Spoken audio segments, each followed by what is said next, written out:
Manx Radio's Update with Beth Espey.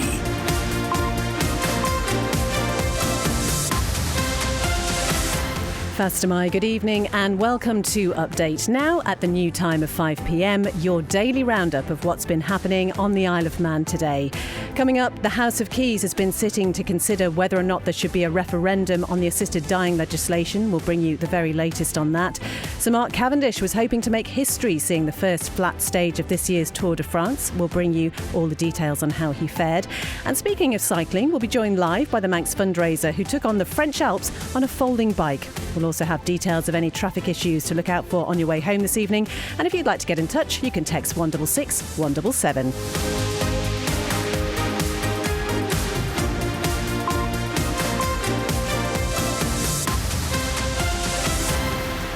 Now, with the time just after 5 o'clock, let's join Siobhan Fletcher for the latest news headlines brought to you by Man Benham. Fastamai. Manx politicians have narrowly decided not to hold a referendum on proposed assisted dying laws. 11 MHKs supported Erin Michael member Alf Cannon's amendment, but 12 voted against. It'll now go through the same pathway as any other piece of legislation. A crash at the end of the third stage of the Tour de France has dampened Sir Mark Cavendish's hopes of making history today. He failed to get a record-breaking 35th stage win, although there were still hopes for him later in the race.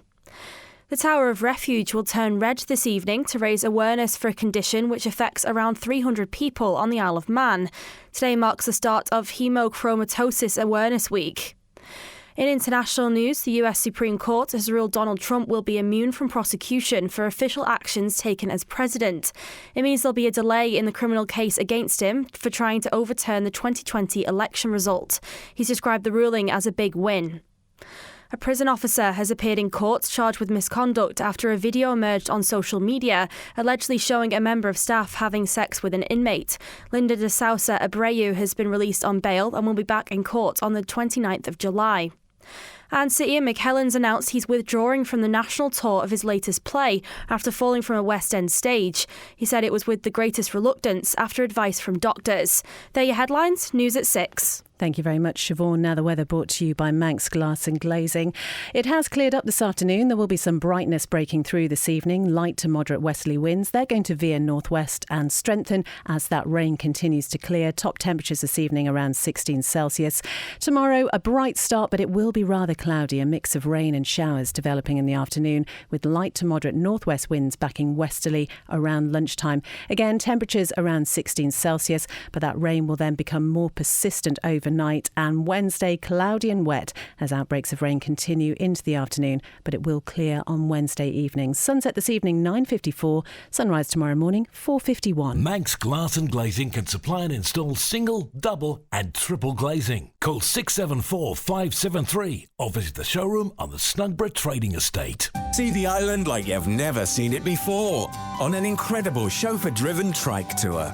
A unique way to make memories that will last a lifetime. Gift vouchers available too. See iomtriketours.com for details and booking.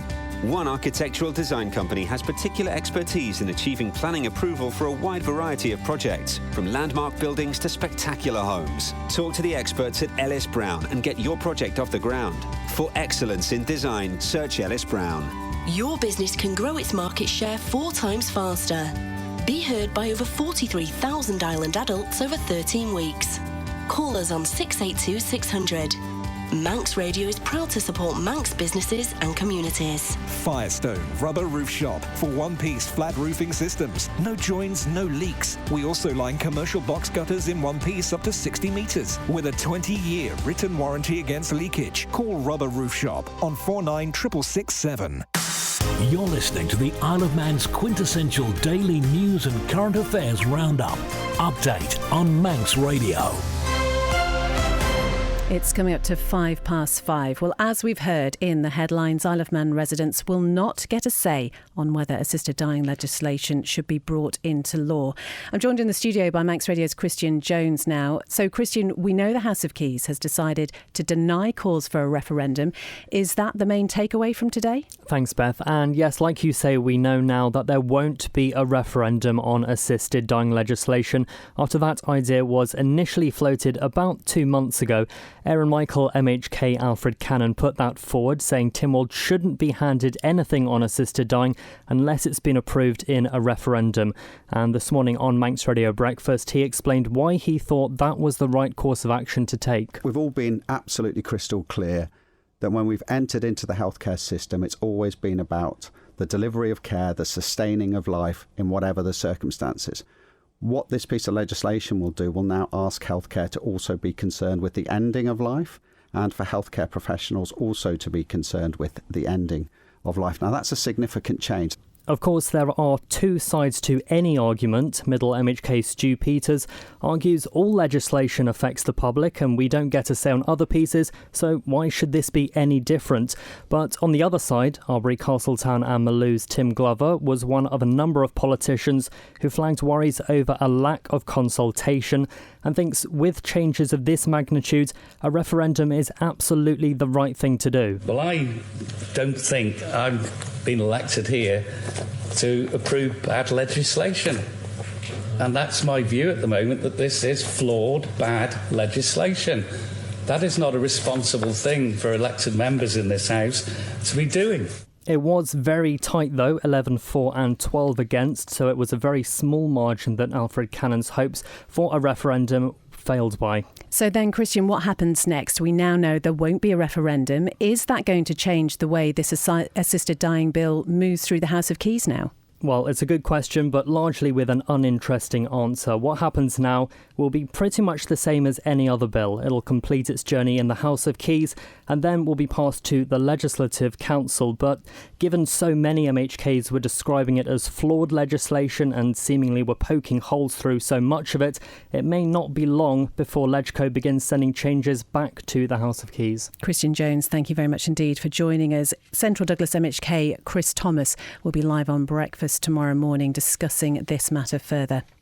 7 minutes past 5 now, and the Northern Civic Amenity Site Committee says it's still in talks with the Department of Infrastructure to find a solution for its future.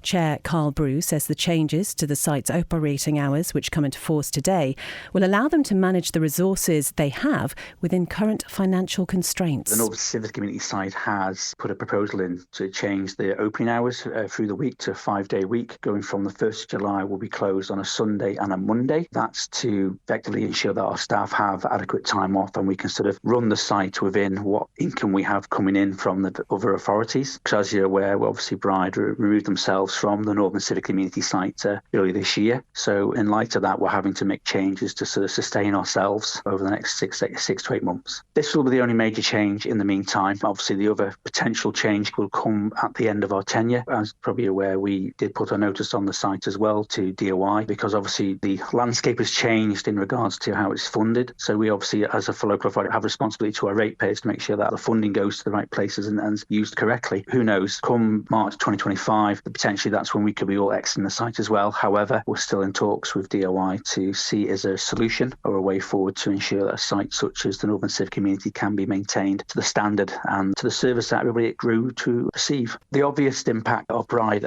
exiting the site has been obviously the financial side of it, because obviously they were paying a contribution, as all the other parishes are. So with them exiting, that's obviously then has us made think about what we're doing, how we're going forward. Other than that, we assume it seems situation normal. Bride are doing their thing at the moment, and Northern Civic Community are doing theirs to ensure they're keeping their ratepayers satisfied. That's Chair of the Northern Civic Amenity Site Committee, Carl Brew. We approached Bride Commissioners. They told us they had no comment to make other than to wish Mr Brew and the committee well in their endeavours. Coming up to 10 past 5. So, does it take too long for government to tackle issues like rusty railings and faded paint? The Infrastructure Minister Tim Crookall recently confirmed work to tidy up Marine Drive has been completed. And this is after the historian Charles Gard raised concerns over the state of the area more than 2 years ago. Manx Radio's Phil Gaughan asked Mr Crookall whether there was too much bureaucracy when it comes to repairs like this. It's got to be easy in what we make it at the moment, Phil. It's you're right. You know, there's us involved, there's Braddon Commissioners, there's Douglas Corpy involved up there. And over the last year or so, there was all sorts of rusty yellow railings, and the railings on top of the wall were rusty and needed replacing and painting. painting and stuff. And most of that seems to have been done. When I had a look the other day, most of that seems to be done. Yes, I think there's still a few potholes in the road further down, but it's actually far, far better than it was before Charles did his video. And I had a meeting with Charles. He said he'd met with one person. I was the one that met with him after he'd done his video. And I actually sort of applaud him for doing it, for making us do this, because we walk past these things, we drive past them, and we get used to them, and we just ignore them in the end. And that's all of us, right the way across, not only in government, but just everybody. And we all just think, well, somebody else will report it, and we ignore it. And we absolutely need to report these things and get them done. Yes, it'll take time to get it done, and yes, it takes money. But do you know what? It's worth it, because Marine Drive is a beautiful place to go for a walk. And I'd walked it a couple of times last year with the dogs and things. And when I was up there the other night, there's loads of people up there and stuff. They're great areas, and we need just to do it. Don't take too much offence when people tell us that there's an issue there. Let's go out and do it and sort it. Get it on the list to get done. That's strong words there from the Infrastructure Minister, Tim Crookall. Turning to the Isle of Man's business news now, and the owners of a farm in Ramsey have decided to close its shop, we learnt today. In a post on Facebook, Thrive Farms says a challenging growing season has left them significantly behind schedule, which means it's become unsustainable to continue running the physical store with its associated overheads at this time. However, they say there are plans which aim at developing a stronger plan for the future of Thrive Farms. And a virtual meeting of creditors of Everest Isle of Man Limited has been taking place in London today. The company entered a voluntary liquidation process after staff at the firm were made redundant at the beginning of May. Today's meeting for creditors of Everest Limited Isle of Man was to provide a full statement of the company's affairs, together with a list of creditors and an estimated amount of their claims. The Stock Market Report. Brought to you by Ramsey Crookall. Well, UK and European stocks started the new trading week higher as regional investors took in the results of the first round of France's snap parliamentary election. The euro climbed after a convincing and historic win by the French far right in the first round of parliamentary elections fell shortly slight of some expectations. Oil prices edged up, supported by forecasts of a supply deficit stemming from peak summer fuel consumption and OPEC cutting in the third quarter. And gold prices edged higher as a lower dollar prompted some short covering from investors, with focus turning to US jobs data, which is due later this week. At its close, the FTSE 100 was up 0.03% at 8,166. And looking at the latest from the Dow Jones a short time ago, up 0.07% at 39,145. I'm running late again. Do you know where I put my car keys? In the fridge. Where's my phone? Under the dog basket. Bye. You haven't forgotten that we're seeing Ramsey Crookall later? Oh, no, of course not. 5 p.m, is it? 3:45. I'll be there. Life is busy. That's why Ramsey Crookall's team takes time to help you make a mindful investment decision, considering all the options, giving you full control of your financial future. Less stress, more assurance. Forgot to put my shoes on. Oh. See how we can make your money work for you. Call 717171 or visit ramseycrookall.com. Licensed and regulated by the Isle of Man Financial Services Authority. You're listening to the Isle of Man's quintessential daily news and current affairs roundup. Update on Manx Radio. And it's lovely to have you with us. 13 minutes past 5. A second public piano in memory of a Manx musical talent was unveiled at the weekend. Cody Atsori died in May 2021, and at the end of last year, a piano was placed in the sea terminal in his memory. Now, there's another one at the Roundhouse in Braddon. Both have been supported by the charity Soundcheck Isle of Man. Cody's sister Hebe painted this one and explains the design. Yeah, it's similar to Tayo's inspiration, where it's meant to be like a dreamy, surreal place. I went with like the space theme, I guess, because Cody really loved anything to do with the universe and planets, and a lot of his song lyrics and poetry was about the universe. And the quote that's on the piano says, "Your world is glowing, can you see it?" And I just wanted to be really glowy and colourful and vibrant. And yeah, all the different animals like the sharks and whales and sea creatures are all animals that he loved as a kid, so it's very codified. They wanted it to be something that he would enjoy, and I wanted it to be similar to the other piano but also have its own like identity as well.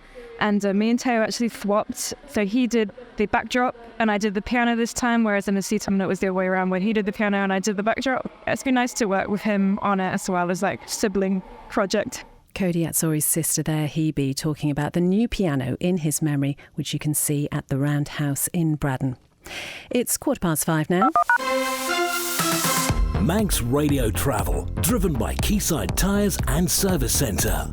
If there's anything you spot on your way home this evening, 166 177 and we'll let everyone know. The main things to look out for: Avondale Road in Onken is closed 24 hours a day until Thursday. That closure between the main road and Stony Road. And in Colby until the end of the month, there are closures in phases on the Ballakilfellow Road. There are traffic lights in all these areas 24 hours a day. Tremode at the bottom end of Johnny Watterson's Lane, Vicarage Road and Farm Hill at the Stevenson Way roundabout, in Laxey on the Ramsey Road at the Minorca Hill Junction, in Ramsey on May Hill near the Seamount Road turn, in Derby on the Coast Road between the Cronk and Derby, Knocksharry on the Coast Road and at the Switchback Junction, and north of there another set of lights on the Coast Road at the Ballabooey Road Junction. In Maloo, temporary lights on the Southern 100 course at Maloo Church. That's 24 hours a day for wall repairs. Remember, the Southern 100 starts next Monday. And north of Ballasalla, lights at the bottom end of the Ballamoda. That's near Silverdale, 24 hours a day for resurfacing. Looking at the airport and the steam packet, no problems to report there, but as I say, 166 177 if you spot something while you're out. Quayside Tyres and Service Centre with 1 year's free engine warranty from Castrol. Get more with Quayside. The Tower of Refuge is going to turn red later to mark the start of Hemochromatosis Awareness Week.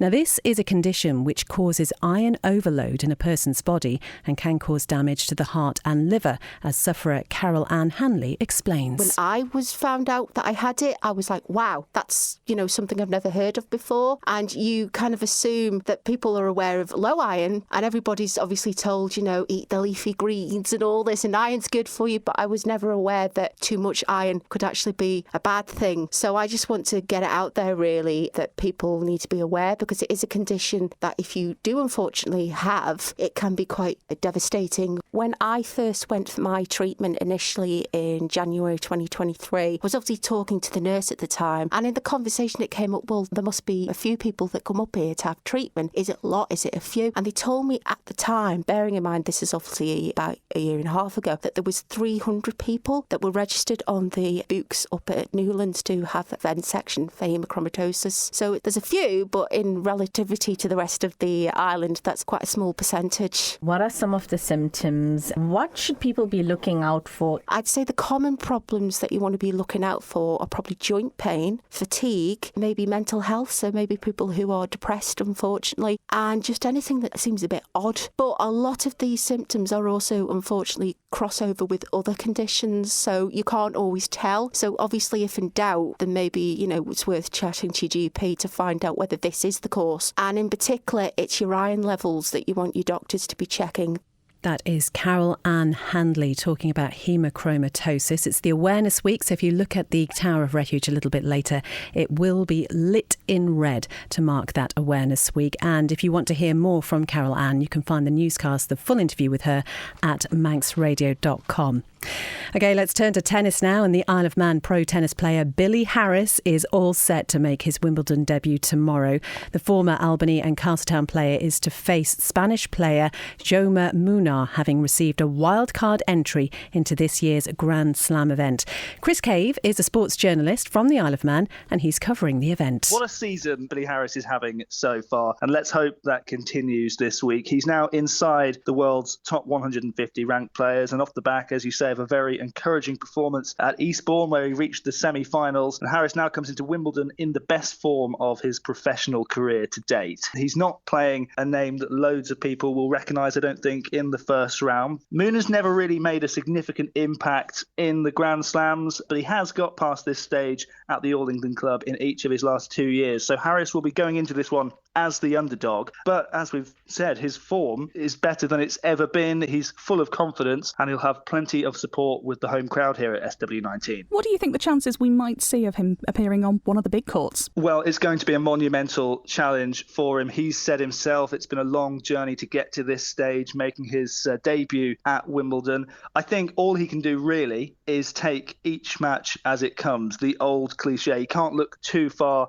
ahead of his first round match, which is tomorrow morning at 11 o'clock. He knows that if he does get through, it sets up a potential clash with either the 9th seed Alex de Minaur, so someone ranked in the top 10 for this tournament, or he comes up against James Duckworth, a fellow Australian. So he will know it's going to be a very difficult challenge, but we've seen these wild cards make deep runs in the slams before. It's very unlikely he will make it to the second week if you look at the rankings and some of the players who he'll have to come up against, but you can't write it off. You certainly can't. Chris Cave, sports journalist who is covering Wimbledon, and of course will be keeping a very close eye, as we will, on how Billy Harris fares tomorrow. We do wish him all the best. Well, with some of the other sports news this evening, Faster Mai, Darren Timpson. Faster Mai. The first two fixtures for the 2024-25 season of the North West Counties Football League have been released today, and FC Alaman will play their first game at home.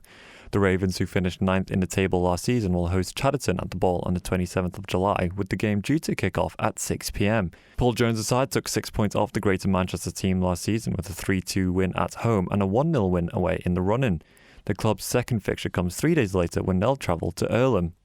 In cycling, Manx rider Sam Brown completed the Tour of Slovakia yesterday, finishing 59th overall. Brown's best stage finish came on the first day of the Tour as he crossed the line in 19th, but he struggled to navigate the Slovakian mountains. But the Manxman team Novo Nordisk also struggled as they finished 17th out of 20, over 1 hour behind team Yeko Alula. Closer to home on Sunday, Hospice Isle of Man raised £3,400 in a clay pigeon shooting event. 85 competitors took part. Liam Kirkpatrick won with a score of 45, edging up Peter Kelly on account of hitting all 10 targets in the final round compared to Peter. Jenny Robertson won in the ladies section with a score of 37 as Irene Stockel came second. The event means the charity has now raised £37,000 this year. Thank you very much indeed, Darren Timpson, with that report. Well, we're going to stay on a sporting theme now. A Manx fundraiser who took on the French Alps riding a folding bike has completed that challenge. He's now back on the island. Dave Hogg, who's aiming to raise £10,000 for Hospice Isle of Man, joins us live now. Dave, good evening. Was cycling up to 9 hours a day in a Brompton folding bike with a climb of around 40,000 feet worth the challenge? Thanks, Beth. No, it was really good, actually. It was pretty hard going at times. And at this time of year, the Alps is usually nice and sunny, but unfortunately there was about 7 foot of snow up some of them. So pretty tough going at times, really trying to get the bike to do what it wasn't supposed to do. And how did the bike hold out then? Well, it was okay on the climbing, but I don't know whether you've seen one of these Brompton bikes. They've got small 16-inch wheels, so trying to come down like the Galibia at 35 miles an hour, it just wasn't really made for that. So I ended up with 3 or 4 punctures along the way. But other than that, I made it to Nice in the end. And physically, how did you find it? First day, awful, but then you sort of ride yourself into fitness on these sort of things. So I think by day 5, very comfortable. I definitely got some very strange looks from guys going up on those carbon race bikes, seeing this guy go up on this big steel brute of a bike. But all good. And one of the things we spotted was that you got a shout out from the Manx Olympic gold medalist, Peter Kenyick. How did that come about? I'm not quite sure. On his message, he said that he had seen it online and just wanted to give me a message of support for Hospice Isle of Man. I have seen Pete riding a Brompton actually now and again on ITV4, so maybe there was a bit of a connection there, but it definitely helped me. I was in a bit of a low point after day 3, and getting that message overnight really spurred me on. And Dave, this challenge was really in aid of your father-in-law. He was cared for by Hospice Isle of Man. How much have you raised so far? So just last night, it went over the £7,000 mark, which is absolutely fantastic. Had loads of support from people back at home, people online, and people I've met at the top of mountains. So hopefully that number will just keep going up as awareness of the challenge moves around online. And Dave, dare we ask if you've thought of another challenge? Is there something else in your sights now? Not quite sure yet. I'll come back to you on that one, Ben. Wonderful. Dave Hogg, thank you very much indeed for joining us. That's Dave Hogg, who took on the French Alps riding a folding bike. You can find the full story and the link to his fundraising page at manxradio.com. We are going to stay with cycling, though, because a crash at the end of the 3rd stage of the Tour de France has dampened Sir Mark Cavendish's hopes of making history today. He failed to get a record-breaking 35th stage win, although there are still hopes for him later on in the Tour de France. Siobhan Fletcher joins me now in the studio. So Siobhan, what can you tell us about how he got on? Yeah, so no 35th stage win for the Manx missile today. A crash in the last 3 kilometres prevented him from contesting the final sprint. His position for at the end of the stage was 113th. So how did things look overall going into today's race? Well, the 230.8 kilometre stretch was the first real opportunity for him, as it was the first to end in a field sprint for this year's event. And he was among 7 or 8 prime candidates to take this stage, with all seemingly going well until that last crash at the very end. The person regarded as the man to beat, though, was Jasper Philipsen, who actually pipped Cavendish to a stage win in last year's event, just a day before he crashed out with a broken collarbone. Philipsen was involved in that crash in the pile-up in the last 3 kilometres. He appears to be okay. In the end, today's stage win went to Biniam Girmay from Eritrea, the first person from Africa to ever win a stage. And afterwards, speaking to ITV, Cav said he's thrilled for him. Oh, that's brilliant, isn't it? Such a massive, this race is so massive. Cycling's massive in Eritrea. That's super good for him, for African cycling. He's a legend, isn't he? Very nice, very, very nice. Oh, that's lovely to hear Cav being so sportsmanlike in that. Yeah, definitely. I mean, if it was me, I might have been a bit annoyed if I'd been knocked off at the very end. He did speak to the BBC right at the end after the race as well, and he basically sounded very relieved to basically have just reached the finish line unscathed. He said you could hear it.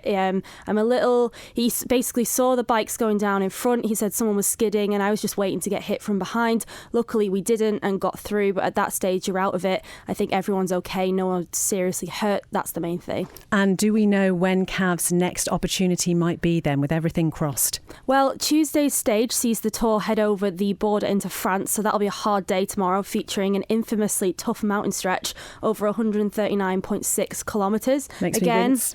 Rather you than me, Mark. That'll get underway at around 1 o'clock tomorrow afternoon, but both the Wednesday and Thursday stages offer up further opportunities for Cav and his fellow sprinters. Most pundits are backing a 35th win for Cav, possibly on Thursday. OK, and the heat that they've been facing as well, it's been a really, really gruelling weekend. We know some people, and Cav himself, been really struggling with that. Yeah, I was in the newsroom over the weekend keeping an eye on proceedings, and he didn't look too well first thing on Saturday. It wasn't looking very good for him, but he made it at the back of the peloton about 40 minutes behind the leaders on the Saturday. Well, Siobhan Fletcher, our cycling correspondent for today, thank you very much indeed. That is all from Update this evening. Thank you so much for tuning in. And if you missed any of tonight's programme, you will be able to download it shortly as a podcast from your favourite podcast provider. Thank you so much to the Manx Radio News team. You can contact them directly, incidentally, by emailing newsroom@manxradio.com. And for much more on tonight's stories, you can head to the news section of the Manx Radio website.